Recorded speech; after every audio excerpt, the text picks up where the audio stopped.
Aujourd'hui, je vous raconte l'histoire incroyable de Tassi Hongbe, la seule femme à avoir régné sur le royaume du Dahomey, dans l'actuel Bénin. Plus qu'une reine, elle a été une stratège, une protectrice de son peuple et une femme qui a su défier les normes de son époque. Mais ce qui rend son histoire encore plus fascinante, ce sont les récits, les proverbes et les enseignements qui lui sont attribués. Vous allez voir que son héritage dépasse de loin son règne. Pour comprendre qui était Tassi Hongbe, il faut d'abord revenir à son contexte. Nous sommes au XVIIe siècle, dans un royaume où le pouvoir est généralement détenu par des hommes.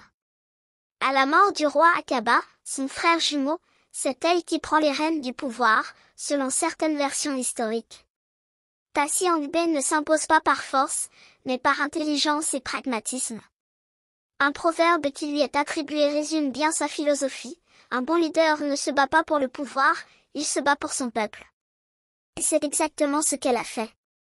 En tant que reine, elle a pris des décisions pour stabiliser le royaume, notamment en réorganisant l'armée et en assurant une paix relative avec les royaumes voisins.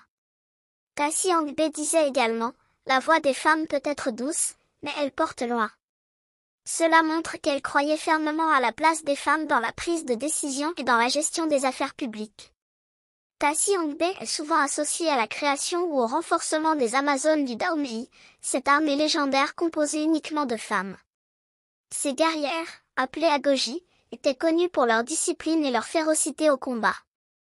Selon les récits oraux, Tassi Hongbe aurait déclaré: les femmes sont les racines de l'arbre.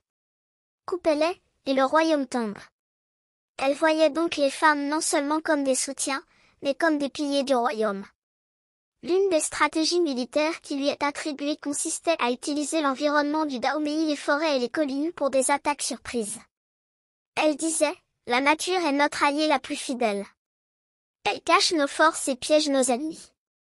Cette approche a inspiré les tactiques des Agoji, qui étaient réputés pour leur capacité à se fondre dans la nature avant de frapper leurs adversaires. Bien que Tassi Hongbe n'ait pas laissé d'écrit formel, ses paroles ont traversé les siècles grâce à la tradition orale. Par exemple, on lui attribue l'expression « règle avec justice » et les ancêtres marcheront à tes côtés. Cela reflète son engagement pour l'équité et son profond respect pour la spiritualité et les ancêtres. Cependant, après son règne, son histoire a été volontairement effacée des récits officiels. Son frère Agadja, qui lui a succédé, aurait fait en sorte de minimiser son impact, car son règne représentait une menace pour l'ordre patriarcal de l'époque. Heureusement, les griots et les récits oraux ont préservé sa mémoire. Tassi Hongbe disait: le silence n'efface pas la vérité. Et aujourd'hui, nous sommes là pour redonner une voix à cette reine extraordinaire. Tassi Hongbe reste une source d'inspiration, notamment dans les luttes pour la reconnaissance du rôle des femmes dans l'histoire. Ses proverbes et sa vision du leadership résonnent encore aujourd'hui. Elle est souvent célébrée comme un symbole de résilience et d'émancipation. Dans certaines régions du Bénin, on raconte encore ces histoires aux enfants pour leur enseigner le courage et l'importance de protéger sa communauté.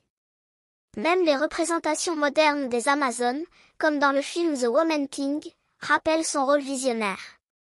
Elle nous rappelle que, comme elle le disait elle-même, le courage ne connaît pas de genre, seulement des cœurs prêts à agir.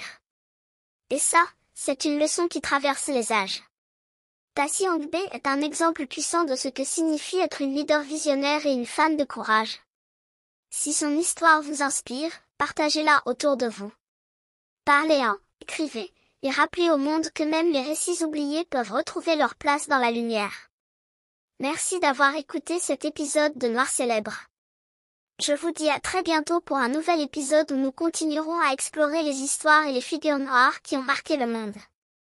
Restez curieux, et surtout, restez fiers.